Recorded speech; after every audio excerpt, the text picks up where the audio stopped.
Welcome to Medmarc's webinar series. Today's presentation is titled From the Office Suite to Cell Block C, Potential Criminal and Regulatory Implications of Life Sciences Products Liability Lawsuits. I'm Courtney Young, an attorney in Medmarc's Risk Management Department. On behalf of Medmarc and today's presenter, Andrew Tharp, thank you for joining us. Andrew is a member of the Drug and Device Litigation and Products Liability Litigation practice groups at Butler Snow Law Firm in their Nashville office. Andrew has extensive litigation experience with more than 30 federal trials, and prior to joining Butler Snow, he was consistently ranked one of the top litigators in the United States Air Force. With that, I am pleased to turn things over to Andrew, who will begin today's presentation.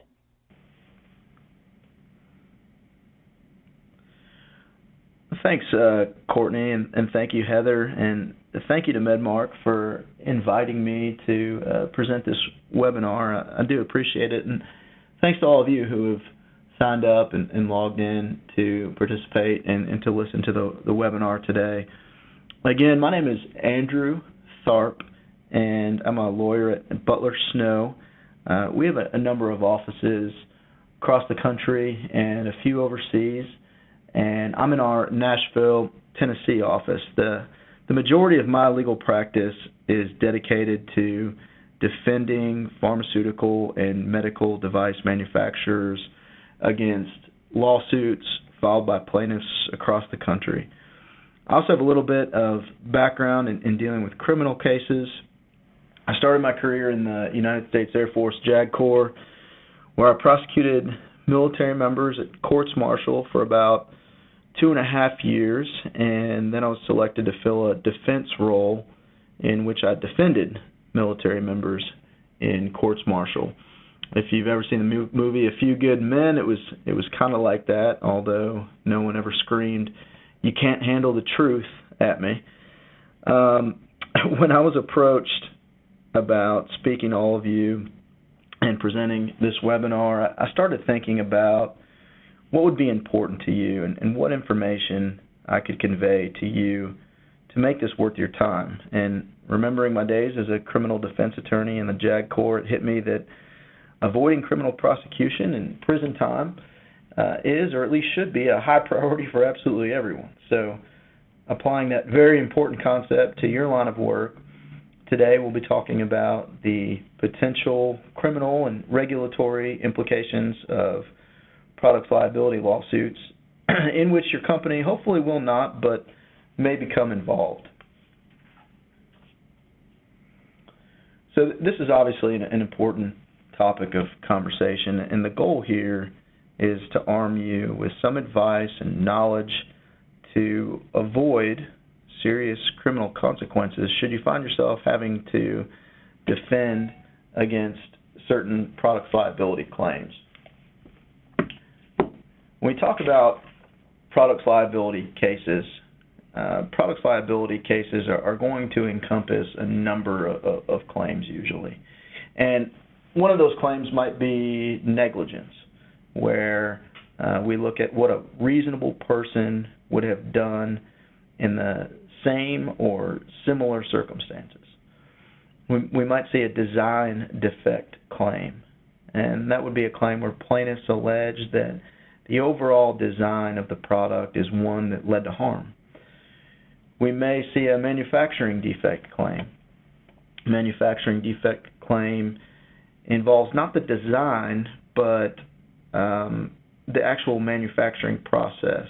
The allegation would say that something went wrong during the manufacturing phase of sending the product to market, and that caused harm to the consumer. We might see a strict liability claim where a manufacturer could be held liable when the product is deemed defective or unreasonably dangerous, even if no negligence on the part of the company or the individual was found. And we'll talk a little bit later in more depth about strict liability claims. These are very important and potentially dangerous claims. We may also see a failure to warn claims, which in the context of drugs, devices, and biotech, these claims usually involve an attack on the product's labeling or information distributed by the company to the consumer. So products liability, it's the area of law in which manufacturers, distributors, suppliers, and others who make products available to the public are held liable for the injuries that those products cause. Products liability cases, they don't exist in a vacuum. Every products liability case, either on its face or implicitly, raises criminal and regulatory issues. And when faced with a products liability case, or the threat of one even, there are two important questions to ask and to answer. And the first one is, what criminal and regulatory issues does this case or litigation raise? And the second one is, how do we best prepare the company for an investigation or prosecution?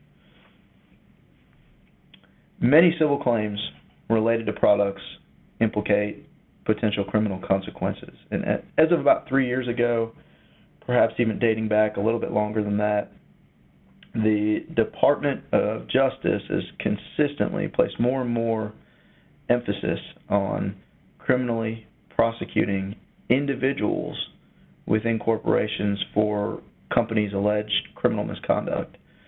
One of the ways that the DOJ has furthered this effort is by encouraging coordination between criminal prosecutors, like assistant U.S. attorneys, and plaintiffs' lawyers. So the DOJ requests specifically that criminal prosecutors and plaintiffs' lawyers team together to ensure every possible avenue is available to hold a company or individuals within it responsible when warranted.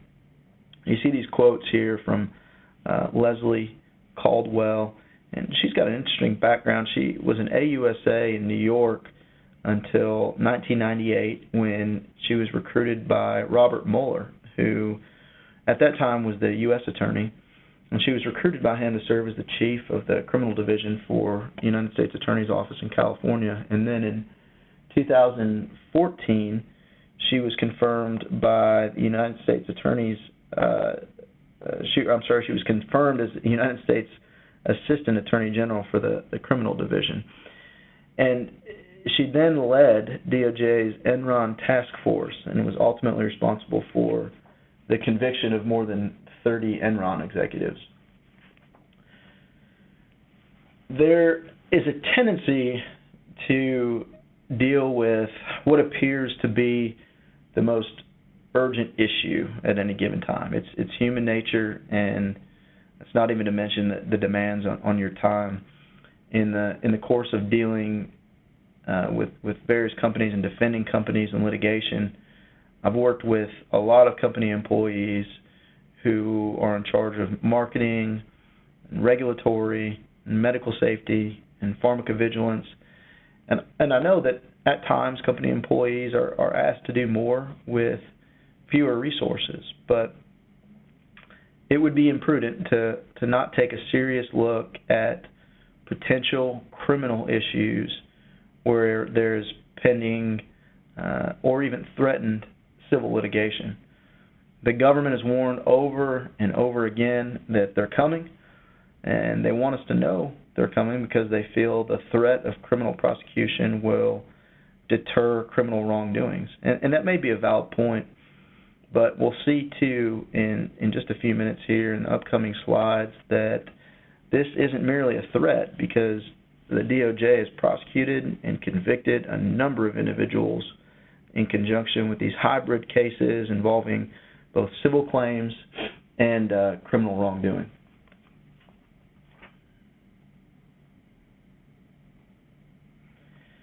The last quote on this slide shows just how serious the DOJ is in prosecuting individuals within companies. That second sentence says, the criminal division intends to prosecute those individuals whether they are sitting on a sales desk or in a corporate suite. So again, the DOJ is coming after not just companies, but individuals within companies, and their targets span from top to bottom.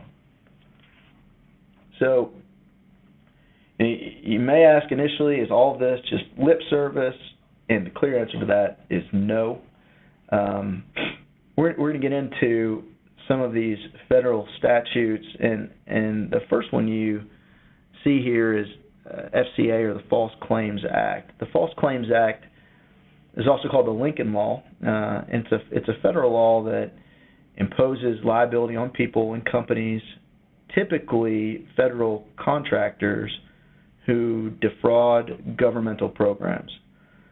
Claims under the FCA have historically primarily involved healthcare, military, or other government spending programs, but in recent years, these claims have dominated the list of the largest pharmaceutical settlements.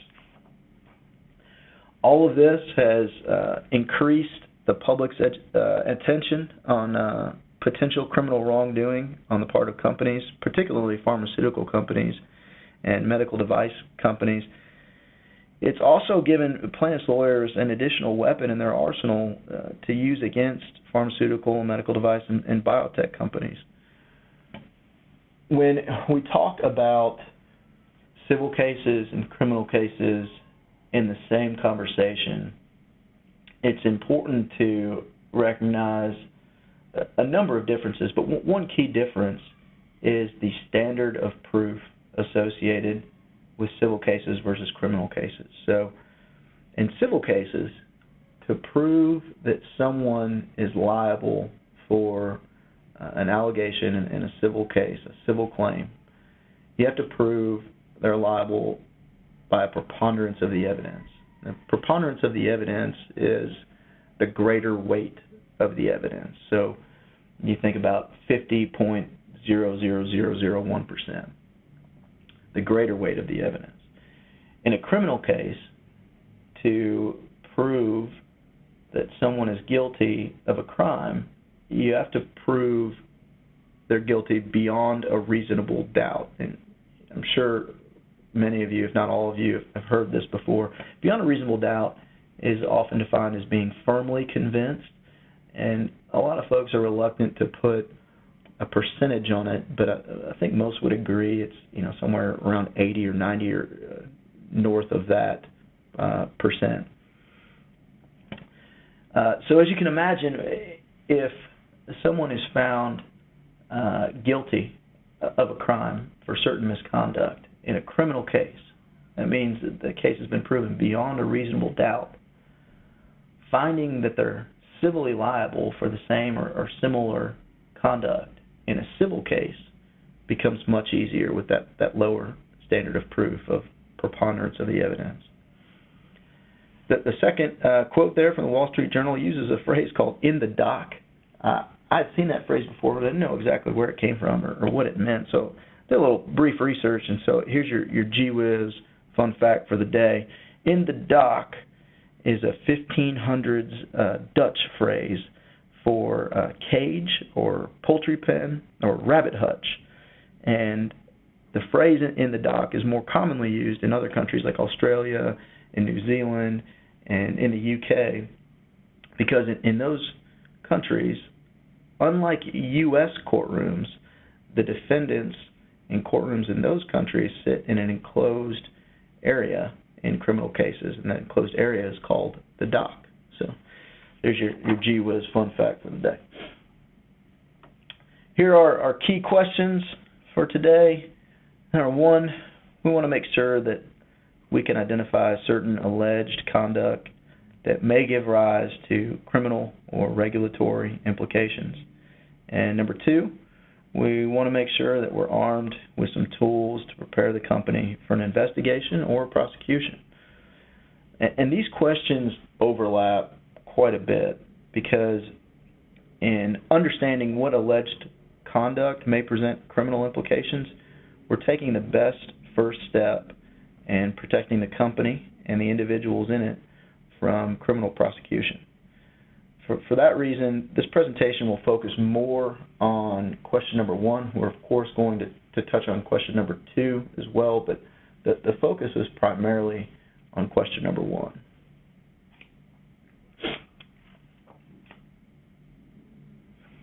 In the course of defending a civil lawsuit, a company is often forced to defend itself and its product at every distinct stage of the product's life. And you can see we've got the various stages of a product's life outlined on this slide.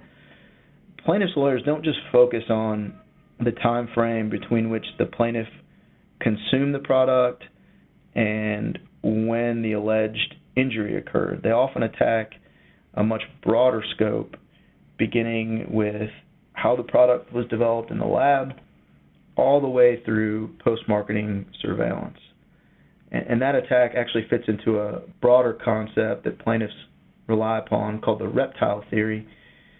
And we could go into a whole other presentation about the Reptile Theory, and we won't do that, but in essence, plaintiffs, in using the Reptile Theory, often try to create a broad, sweeping conclusion that the company is violating important safety rules and thereby presenting a clear and immediate danger to the community, including the jurors who are serving in the trial. But again, the important point here to note is the relevant time frame associated with these types of claims is very broad.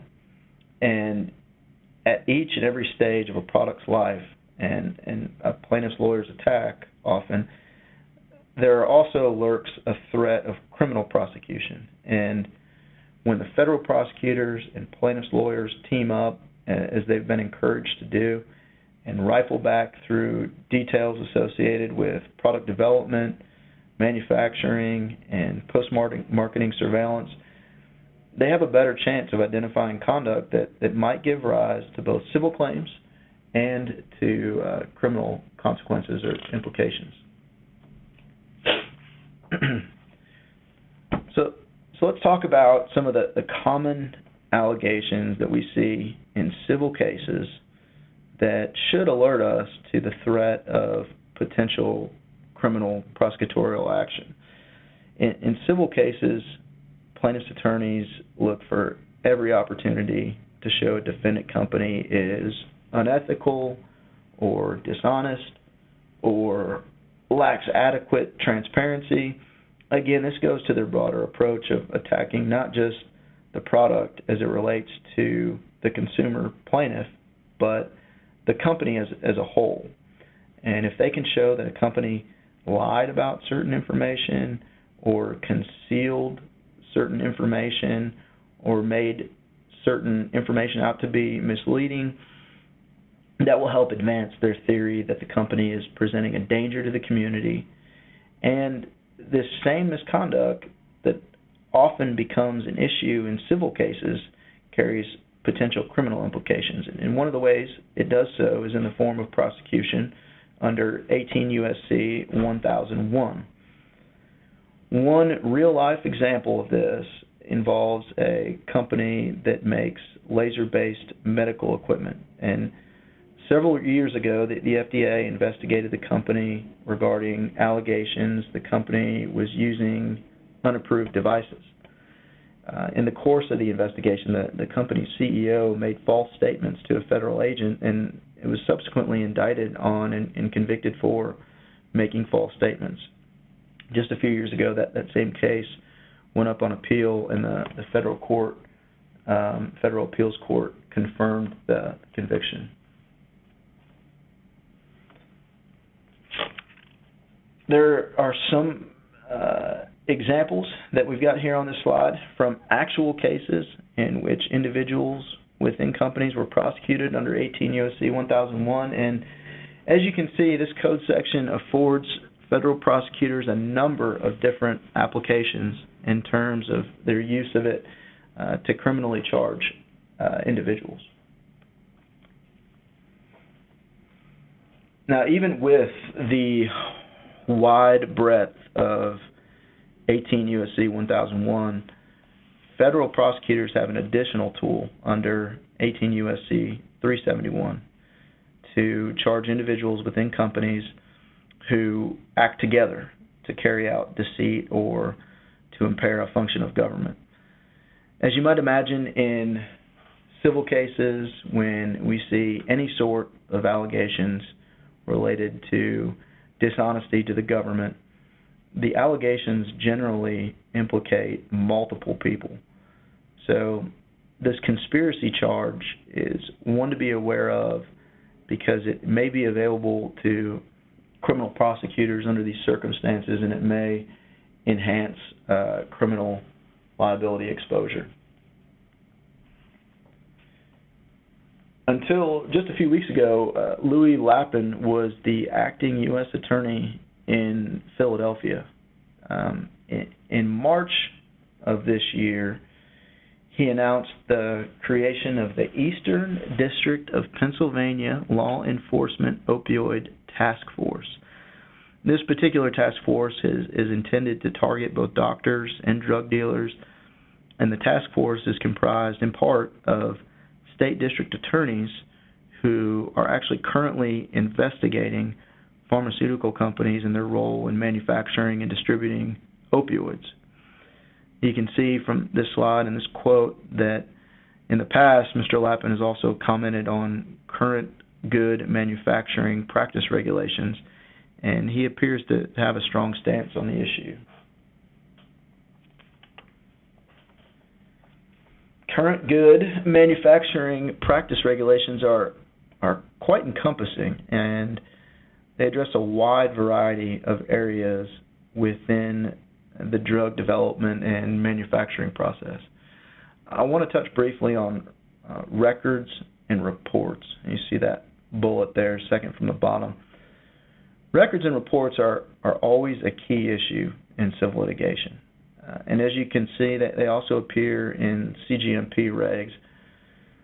With the enhanced capacity of electronic storage, electronically stored information, or ESI, is now quite abundant. And plaintiffs' lawyers, and federal investigators, and prosecutors, they expect companies to have on file the relevant records and reports related to products throughout the various stages of the product's life. We talked about that a couple slides ago.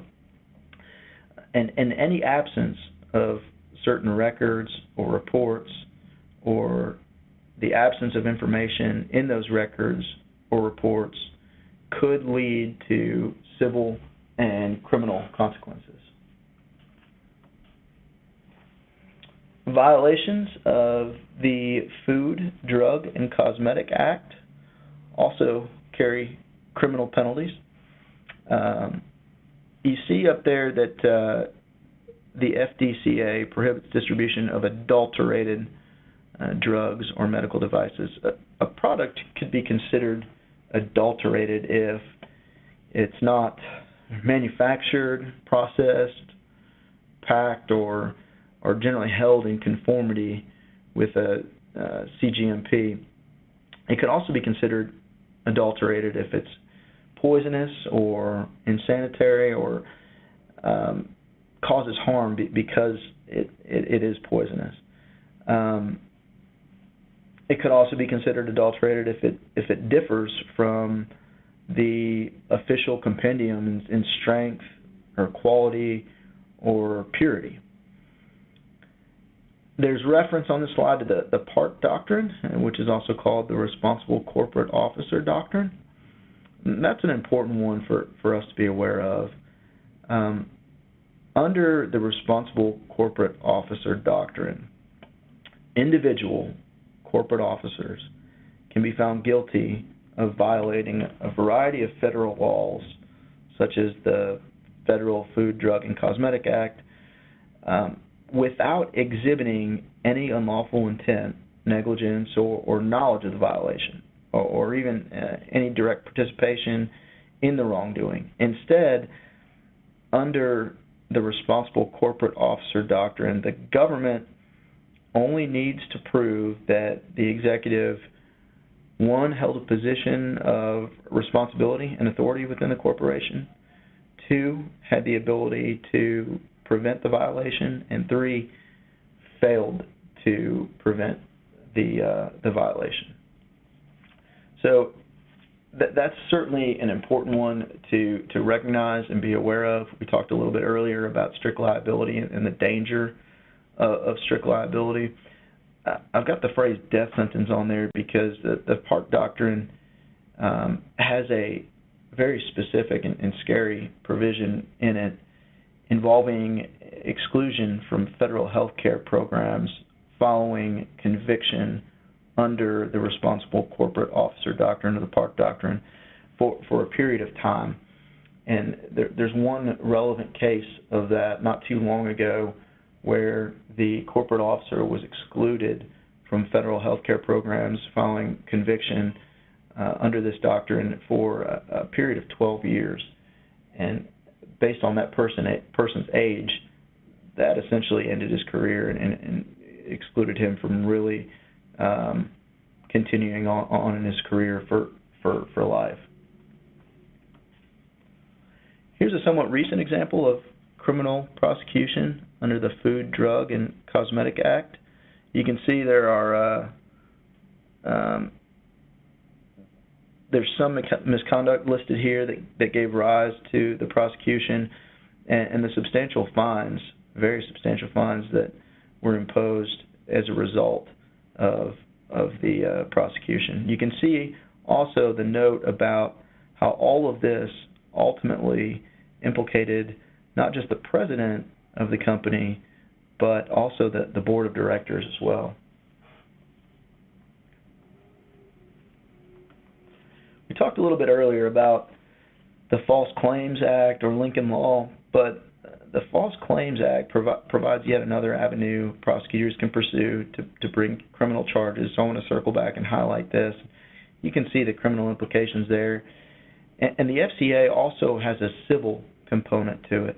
Under the civil provisions of the FCA, a person is liable if he knowingly presents a false claim to the government for payment or makes or uses a false record or statement to get a claim paid or approved by the government. Penalties include a fine of $5,500 to $11,000 per false claim.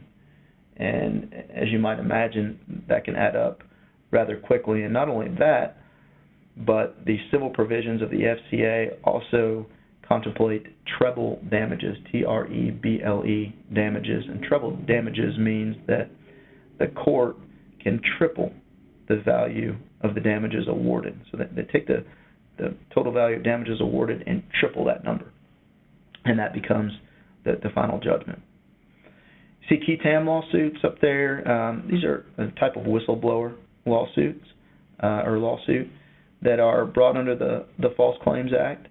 And the law rewards whistleblowers or relators in successful cases where the government recovers funds lost to fraud. And so the relator, as you see, can get up to 30%. And so there's a significant incentive for whistleblowers or relators to highlight those claims and to bring them to the attention of the government. And they're often filed under seal, which means that the company might not even know about it initially. This is a good example of how a company can become the brunt of a full-on assault involving civil claims under the FCA as well as criminal prosecution for violating the FDCA. We touched earlier on some of these good manufacturing practice regulations, and in this case, the company was found to have deviated from a number of those requirements, and ultimately this course of misconduct cost the company about $500 million.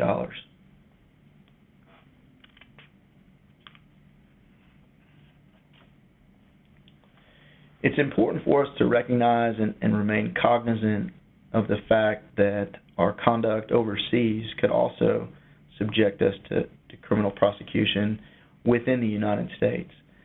The Foreign Corrupt Practices Act affords prosecutors one avenue or one mechanism of doing that.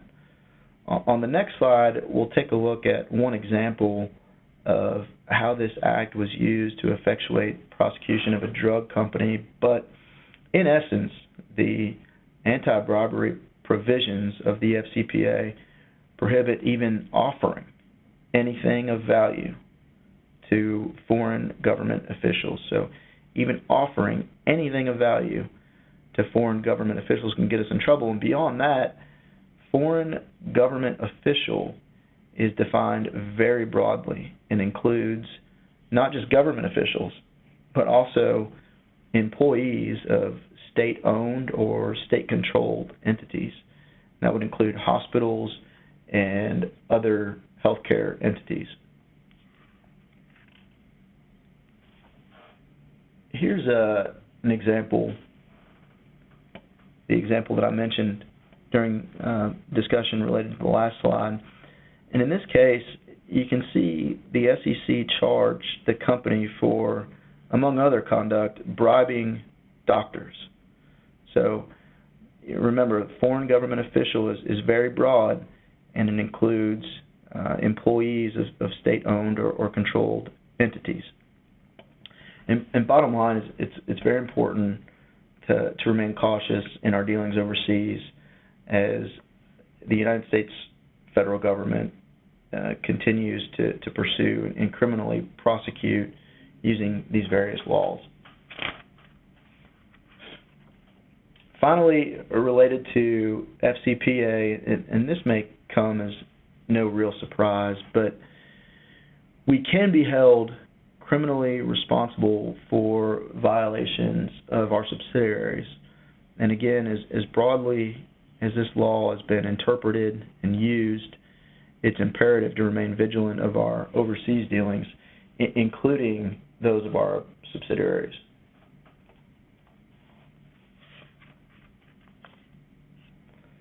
So, the best defense against criminal prosecution is avoiding altogether the circumstances that may lead to it. Recognizing that certain conduct that makes a company or individuals therein vulnerable to criminal prosecution is absolutely the best first step. Now, having identified allegations commonly found in civil suits that give rise to criminal prosecution, let's talk a little bit about what to do to prepare for the unfortunate scenario of an investigation or a prosecution.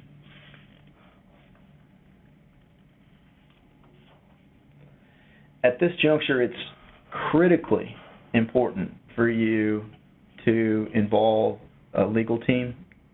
The legal team will help guide you through the investigation or defend you against criminal prosecution. Your counsel will undoubtedly give you the best advice tailored for you. But the most important general tip I can give you that will apply in every case is to develop and understand the story of the product. And here's what I mean by the story of the product. Every product's liability case involves the separate components of marketing, regulatory, medical safety, and pharmacovigilance. Each of those components has a separate story to it as it relates to the product. But the stories for each of those components, that they all overlap and have interplay at various points throughout the product's life cycle. And it's important to identify and involve the most significant players from each component as early as possible and begin working with them to construct a complete picture of how the company is developed, manufactured, marketed, and monitored the product. So we're going to go and get our sort of inside expert, our in-house specialist from marketing, our in-house specialist, the person with the most familiarity and most knowledge about our pharmacovigilance related to the product, and so on and so forth for regulatory and medical safety, and get them all in a room together and have them start talking and reviewing the history of the product and putting together the story. And that will be very important because the plaintiff's lawyers or prosecutors, they're going to be developing their own story related to this product and their own story related to these individual components related to the product as they see it and as it benefits them. And so we need to make sure that we've got our story nailed down And the earlier this story is constructed, the more firm we'll be in our defense of any claims, whether civil or criminal, that are launched against us.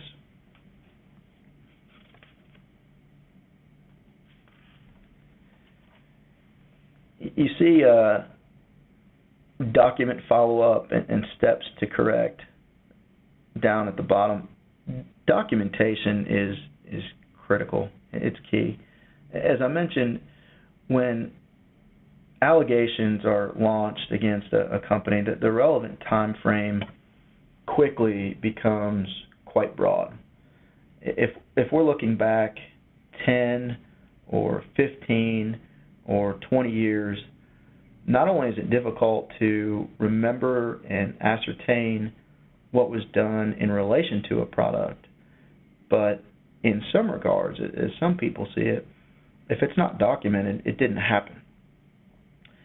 And this issue of documentation, the practice of documentation, in all honesty, it does cut both ways, because what we see in defending these cases a lot is plaintiffs' lawyers or prosecutors attempting to use well-documented action against us by saying we were aware of certain things, that certain things were occurring, and we didn't do enough to remedy it, or we didn't do anything at all to remedy it.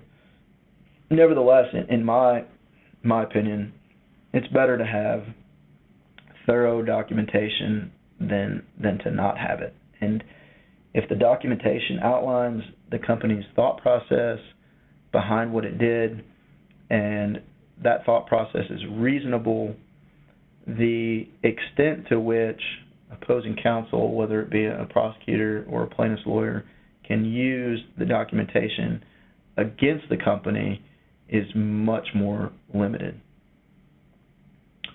Documentation kind of goes hand in hand with investigating complaints and issues immediately. In quickly reacting to any complaints or issues, we're firstly, if it gets to litigation, showing good due diligence on our part. We're showing that we're actively looking to identify and remedy any issues or complaints related to the product. And beyond that, practically speaking, we're warding off future related complaints or issues. We're fixing our processes. So understanding the manufacturing process, getting all of the significant players from regulatory, medical, pharmacovigilance, and marketing in the same room, and developing that story, and making sure that, even before then and all along the way, we're investigating and documenting appropriately. These are some of the best steps to avoid potential criminal implications, and also to ward it off before we even get that far down the road. With that, I wanted to leave a little time here at the end in order to take questions without taking more of your time than you had planned for. So at this time, if anyone has any questions about these issues or anything else, please feel free to chime in. Thank you, Andrew. Yes, we've had a couple come in. One is, can the same outside counsel represent the company in defending against both the civil claims and the criminal claims? So you're going to see some differences between civil courts and criminal courts. There are different nuances to each. And from a practical standpoint, you're likely going to want a different legal team representing you in your civil claims than your criminal claims. Now, it's very important to have those two legal teams coordinating with one another and working in concert to develop a unified front to make sure there are no inconsistencies in your defense. And for that reason, it would be ideal if your lawyers representing you for your civil claim came from the same law firm as your lawyers representing you for your criminal claim. That would be an ideal situation. So you're probably going to want to have separate lawyers, but you're certainly going to want them communicating and coordinating with one another in your defense of both the civil and the criminal claims. Great, that makes sense. Second one is that if we update internal guides or SOPs after we're sued, can those updates be used against us? Potentially. There's a federal rule of evidence, it's 407, and it deals with subsequent remedial measures. Now, things are going to be different in every jurisdiction, and the circumstances surrounding updating the SOP and the claim involved and the product involved, those factors are going to dictate the ultimate answer. But subsequent remedial measures technically are not allowed to be admitted into evidence unless they're being used for something like impeachment, like if a witness testifies that that they just couldn't do something that would have potentially prevented this injury, and the subsequent remedial measure shows that they did exactly that some period of time later, then perhaps the subsequent remedial measure could be admitted into evidence. But the long and short of it is, that's a tough one to answer, and it depends on a number of different factors. I mentioned that your counsel will be able to give you very tailored advice to your situation, and that's something that you would want to bring up with them, because there are certain situations where you would want to take that step and other situations where you may not, and it's just going to depend on a number of factors. Okay, one last one that's come in. What is the single biggest exposure for pharmaceutical, medical device, and biotech companies in terms of civil claims that might give rise to criminal liability?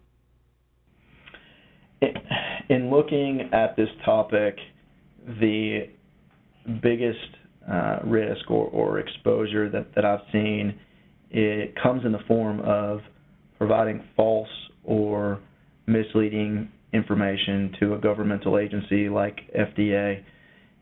That would include failing to report relevant information, right? That makes it misleading potentially.